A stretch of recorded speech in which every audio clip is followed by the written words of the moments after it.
Hello, my fellow bonsai lovers. Thank you very much for listening in. This is the Bonsai Stuff podcast. I'm Scott Martin from Bonsai Matsu, and I truly, really appreciate you listening in and checking out what's going on this week in the Bonsai Stuff podcast. Season 7, episode 16. Years flying through, as I said, in the last couple of podcasts. I'm not going to talk about bonsai reviews or anything like that, so don't stress. I'm going to have a chat this time about bonsai confidence. It's one of the things I want to talk about and how I gauge my success as someone who is here, I believe, to shape and help and guide as many people along this beautiful bonsai journey as I possibly can. And I'm going to talk about something that I talked about a very long time ago in the Bonsai Stuff podcast, back in season 1, if memory serves me correct, and I reckon it's probably going to be one of the first few things that I talked about.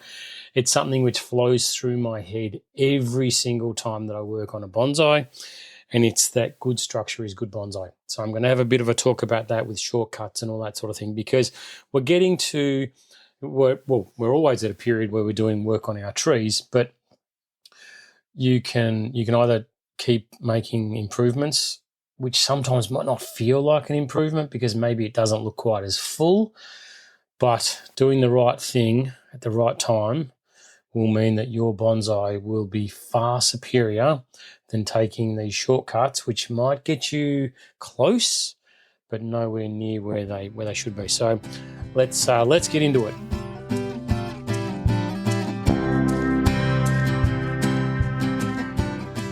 How I suppose I gauge my success for what I do with other people. This is nothing to do with trees, but as someone who provides education and guidance, I suppose, to as much or as little as people want, I claim zero credit for anybody that I've ever worked with or that works with me. It's all about you and what you do, but I try and help in a way that I find it's to build up what I call bonsai confidence. It invariably, in my experience, I've found that a lot of the time I find that it starts along the path where someone will come and see me. Maybe they're in an environment where they may be a little bit intimidated because it's like, I don't want to join a bonsai club. I don't want to feel like an idiot.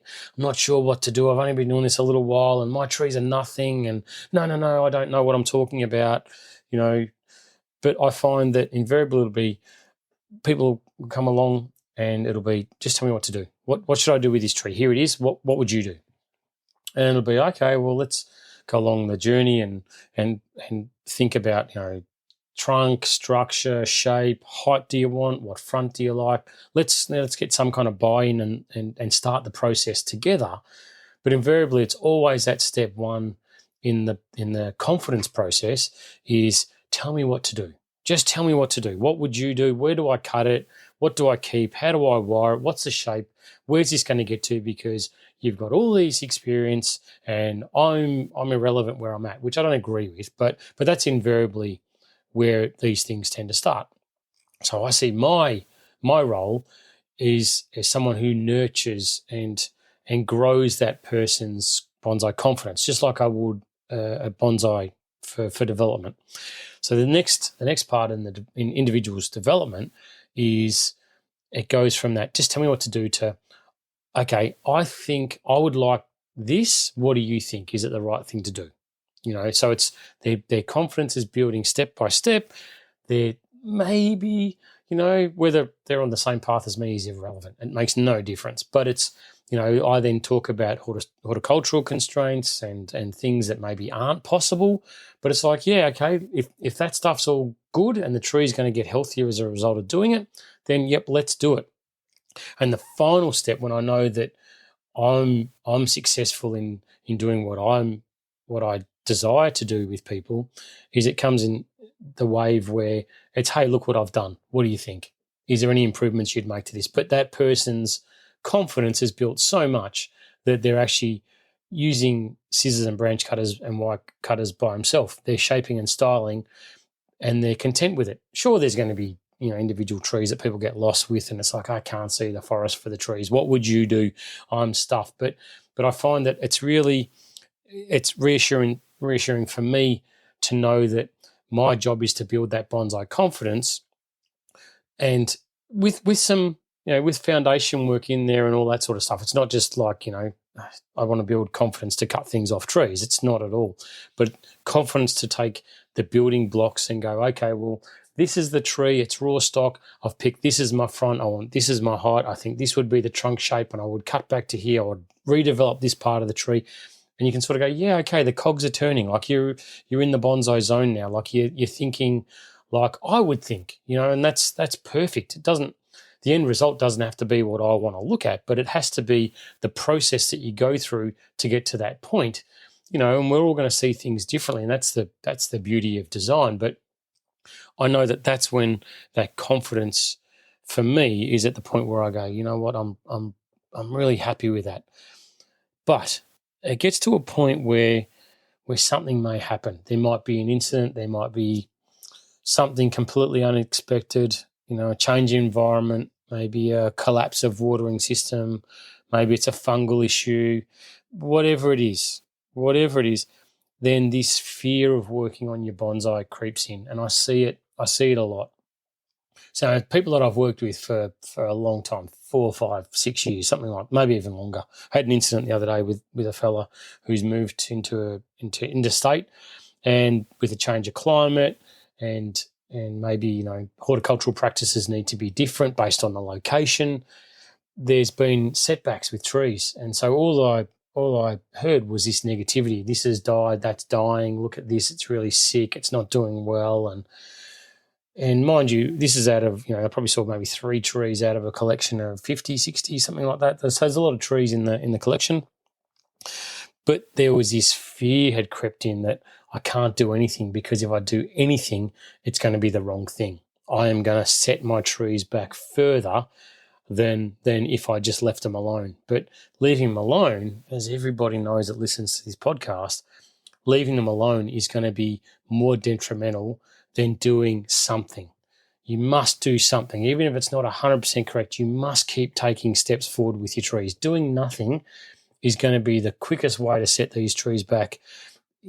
Sometimes, not being dramatic, but sometimes irreparably, once an internode length gets too long on certain varieties, you can't get back budding, you've stuffed the tree. So doing nothing for periods of time is not the solution to doing something that may be not 100% correct. So it's what I want to talk about is, how do you overcome this fear of working on your bonsai? And so this scenario with this fella, these 3 odd trees that had taken a step back, there was carnage. There was a tree that had died. There was a tree that definitely is on the way to it. There's a tree that's been set back a hell of a long way and lost some major structure. So it's back to square one. But then it was like, okay, well, let's look at the other trees. What's the rest of the collection look like? Oh, they're doing great. They're fine. It's like, okay, so don't just focus on the negative and think that there's, something paramountly wrong with what you're doing. It might be just individual scenarios that maybe have got to be tinkered with, environmental issues, maybe it's soil mix, maybe it's fertilizing, maybe they're under a tree where they're getting, whatever, something happened to them and it's affecting them that way, as opposed to, looking at things and going, oh, my bonsai are going to die. When you look at them and go, actually, this one's taken a nice step forward. You've done really well. Like, that's done great. So focus on the positives with it, but you've got to overcome that paralysis, that fear of actually getting scissors out onto your trees for fear that I'm going to do the wrong thing. And this is where I've talked about your bonsai network before, and whether that's people like me, whether it's, taking photos to show people at a bonsai club, whether it's, if you're brave enough to put yourself out there on a social media chat group, which I never think is a great idea, but if you are brave enough to do it and you can sort through the comments, then, if that's your social network and that's all you've got, then hey, maybe it is the best thing to do. But, you've got to get to a point where you're back on the pony, you're back on the horse, and you're back doing the work, because leaving them alone is far worse. And this one particular tree that I remember that stuck out with me was an azalea, where it had a beautiful shape. Like before, it was beautiful and it was lovely. And then a significant branch has died on this thing, and it's like, gone. It's gone. And poor fella just couldn't see that, maybe with a redesign and a slight angle change, there's another possible view for this tree that makes it just as beautiful. It's different, of course it's different, but you can't pine for something you don't have. You can't get stuck in a scenario where it's all over Red Rover, because that's not how trees work. And that tree is in that fixed container waiting for you to give it everything it needs. And if you turn your back on it, even for a very short period of time, saying, no, I don't like it anymore, well, that's not fair. That is 100% the wrong thing to do by that tree that is in your control. So that's where reaching out to someone like me and me putting a different perspective on, looking and going, yeah, sure, I do love where it was, but I have no emotional buy into this tree whatsoever. So have you considered, if we did this and removed this and did that and slightly wired this part of the tree and maybe pruned it this way, and we turned the front round a little bit in the pot when it gets to repotting time, look at the tree you'd have. And it's like, wow, it's like the penny dropped, which is exactly what he'd reached out to me for. I'm not saying that was coincidental, but it was like that fresh spark that he needed with this tree to go, that's it. That's my plan. That's exactly where I want to get to. There's that word, plan. It's becoming like, season 7's most commonly used word is plan, whereas, in the past it might have been season 5, I think it was watering system. But anyway, but it was like the veil was lifted. It was like, yeah, okay, that's great. Because sometimes you can get too close, but when you feel that your confidence is slipping away and you feel like everything's turning to crap, that maybe things aren't going the way they should be, trees respond slowly. So doing something today is not going to give you results tomorrow, but doing something today is going to give you results in maybe a month's time, or when spring gets here and buds start popping. It's like, it's a slow burn. Things don't happen super fast with trees. They can, but invariably it's very slow to see these things. So just set your expectations correctly. Don't jump the gun. See the process through. Reach out. Realize that you've got an issue with confidence or maybe vision or whatever it is. Reach out to that close group of bonsai buddies that you've got anywhere around the world and say, hey, what do you reckon? I'm stuck. I'm gutted. This was a brilliant tree. What's the next step for it? Go to someone independent. You can't look. You can learn from the past, but you can't live in the past. Just because the tree might have been perfect in the past doesn't mean it can't be perfect in a different way in the future. So you have to keep rolling with the punches. By all means, mourn. I've talked about forced redesigns when branches fall out of trees and crush your bonsai, or the wind blows them off the bench and you lose the apex, whatever it is. But, you can mourn it, you can be upset, you can be devastated, no worries. But you've got a responsibility and you need to get back on that pony. You need to start with the P word. You've got to start the plan and start developing something so that tree can continue taking steps forward and you can move on. And then when the tree becomes that beautiful new butterfly that it's going to be, sure, by all means, reflect. Look at the old tree, look at the new. And I don't know. I'd think that even though I've been painted into the corner more than once, many times with trees where things haven't gone to plan or that things have gone wrong with and I've been forced to do something, my big Banksy that I have that got blown off the bench, where the beautiful custom-made pot that I had made for it got smashed, it's still not in the perfect pot for me, but the apex that got smashed out of the tree that left a massive hole in it all those years ago, I don't even think about that anymore. I don't even think, because the tree now is back to exactly where the picture that I had of it, 3-4 years ago, it's there and better because other parts of the tree have developed and I've made sure that it's kept going forward. I haven't cracked the shits and gone, that's it, it's all over Red Rover.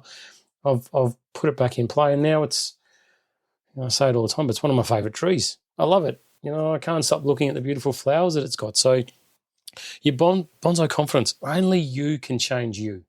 Sure, other people can give you advice, but only you has got the power to change you. And you need to, when you get that fear creep in, and I'm sure we've all had it. I've definitely had it. I know that a lot of people that see me have had it, if not still got it. But you need to make it sure it's one of those things that you're working on and you overcome as quickly as you possibly can. And I think that by going back to the drawing board and maybe, coming up with a future different design of that tree, that it's going to be, far more satisfying than just looking at something going, I'm stuck. So reach out. Your bonsai network, whatever it is invaluable.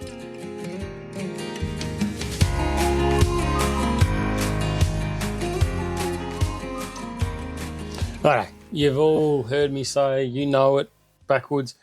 Bonsai is a journey. It's not about a destination.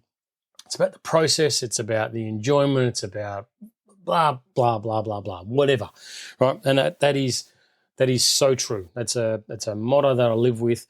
I never get upset if things don't go the way that I'd wanted them to go. I do strive I do my best. And if I don't, then I'm honest with myself and say, well, this is on you, buddy. But one thing that I really don't like, one thing that I think upsets me more and affects me personally with my bonsai journey is shortcuts. And I try. I'd like to say I never take shortcuts, because I don't, but I'd reckon, maybe there's an example somewhere where I possibly have taken a shortcut.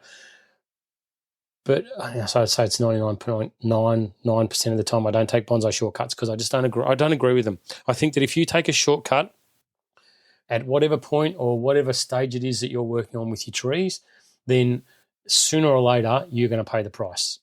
And when I say you, I mean you and your bonsai, and you will be disappointed with yourself for having done it.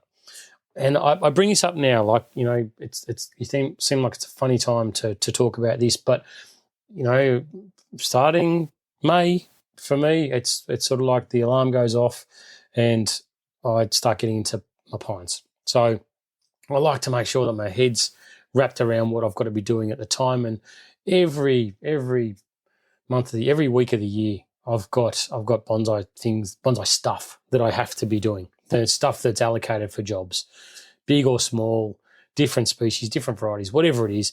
I get through pines and, I sit down and have a beer and pat myself on the back, and then next day I start repotting. That's basically the way things work for me in my yard. So and for me, like the most important time is when it comes to repotting. And, I like to be prepared. So I know that that's coming up, starting for me, July, August. There are other times for repotting, but they're my main two months for repotting. And that's primarily my focus during that period. So there's things that I have to have ready. I've got to have pots, I've got to have mesh, I've got to have whatever, and soil. I've got to make up soil. So when it comes to doing things like that, there's no shortcuts. There's no shortcuts, because, if I've got my head right, I see bonsai that get taken out of pots. It's like someone gets a reciprocating saw, and I've seen it with other professionals around the world have done this. Get a electric saw out, and then just cut a certain percentage of the root mass off. Cut off the bottom of it as well. Do very little root work. There's no aeration work. There's no fine detail work. There's no removal of crossing roots. Just basically cut it, jam it into a new pot with some soil, tie it in, and off you go. And the tie-in process is half cooked at best. So, I'd call that a massive shortcut. Yeah, sure, you've repotted it, tick the box, but by all means, don't give yourself a pat on the back. Have you done the right thing by the tree? No, definitely not. There is no way you've done that. And all that's going to do is make that central core of your root ball as hard as a lump of concrete sooner or later. So the only new part that you've got growing is going to be that outer periphery that you've cut off, is where the new roots are going to grow. So therefore, the pot that you're putting it into, are you maximising the effectiveness of root growth that you're getting in that container? No way. No way you are. So what does that mean? Do your trees start taking a step backwards at some point in the future? Yep. Yeah, they sure will. And this is what I mean when I say shortcuts. And there's lots of examples of shortcuts. When it comes to pine time for me, when I look at the trees that I'm working on, it's like, okay, don't think about how this is going to look right now.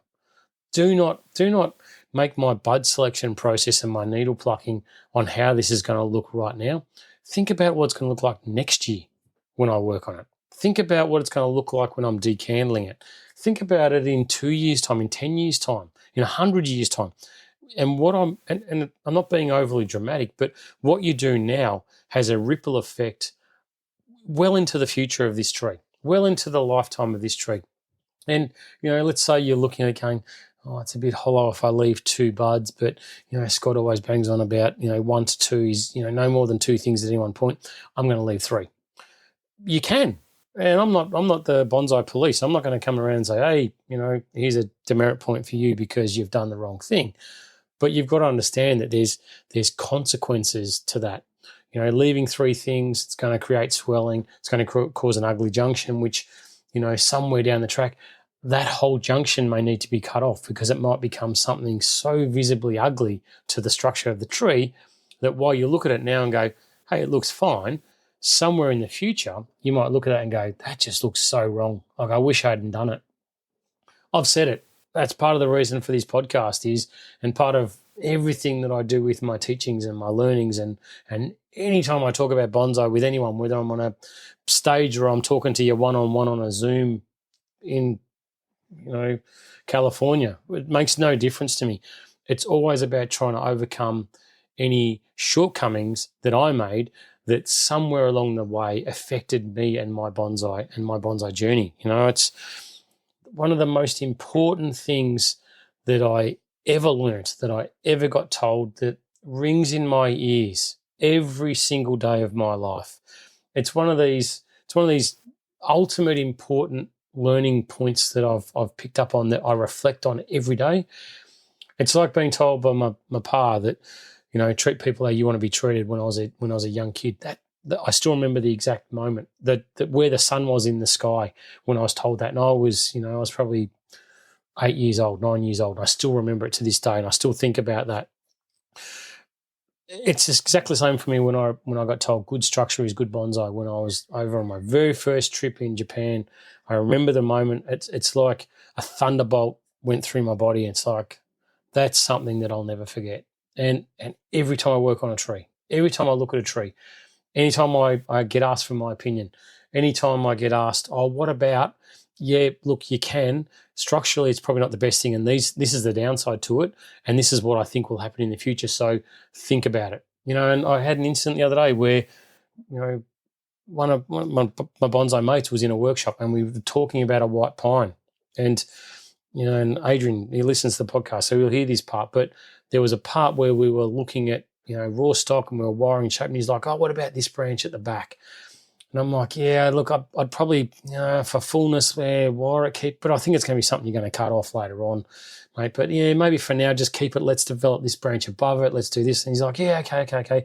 So he puts on the wire sort of, and we look around and go, yeah, it looks okay, but whatever. Anyway, swing back around by the end of this workshop. I said to him, you've cut the branch off. He goes, it's going to go one day anyway. It looks better without it. It's like, oh, that's $1 million. That's structurally, you've done the right thing. And I sort of kicked myself afterwards thinking I should have taken a harder line, but it's so good that, this fella who's done bonsai with me bloody forever, and he's very, very talented, very, very talented, and actually just had one of his trees put into the onto loan up at the National Bonsai Collection. So his level of work is great. But to know that in some way, hopefully that good structure is good bonsai message is spreading far and wide, and compromises that you make, you pay for somewhere down the track. And sooner or later, you're gonna make the tough decision.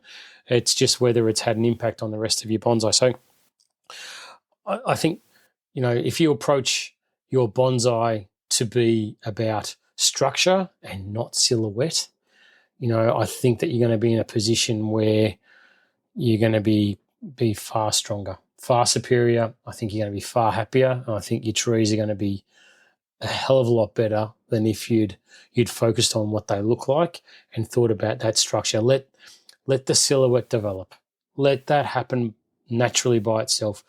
But don't cut any corners. We are coming into repotting. We are coming to a really important time of the year. And it's just, it's just a reminder that anything that you compromise on, there's a cost and a consequence. And I'd advise you from the bottom of my heart and with every ounce of experience that I have, not to make a shortcut.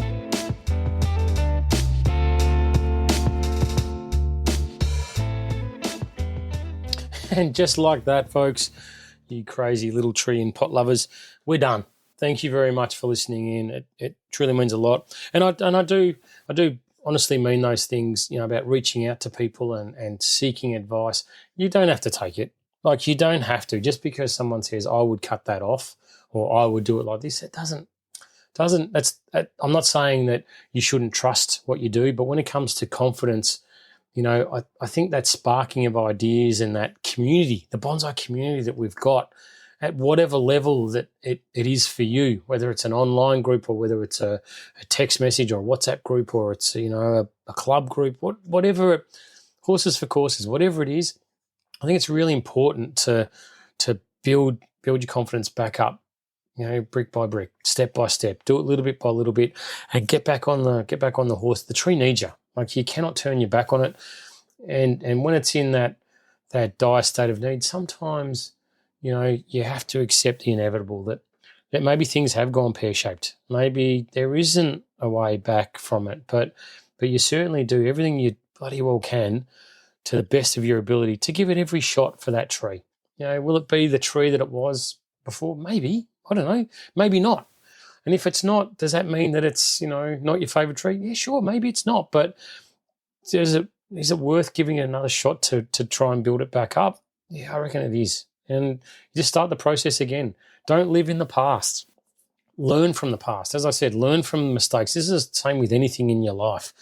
It doesn't matter what it is. People are getting taught about resilience and whatever else. I think it's great, because so easy to be knocked over and to have the confidence taken away from you. But these things happen. And when you've got something that is 100% relying on you, it's not that it can go and get water from somewhere else. It can't get fed somewhere else. It can't be pruned to let sunlight into those inner areas by anything else. It's on you. So you've got a responsibility, and I just reckon that, you look to build it up however you can, reach out, ask for help, and for God's sake, please don't take shortcuts.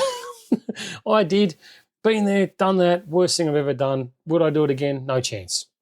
And, I think that you'll enjoy things a lot more. But anyway, thanks for listening in. I do love the patronage. It means a hell of a lot. And give your trees a cuddle for me. Make sure they're getting what they need when they need, and do everything you possibly can within your power to make sure that they become bigger, better, stronger, and prouder bonsai than what they were yesterday.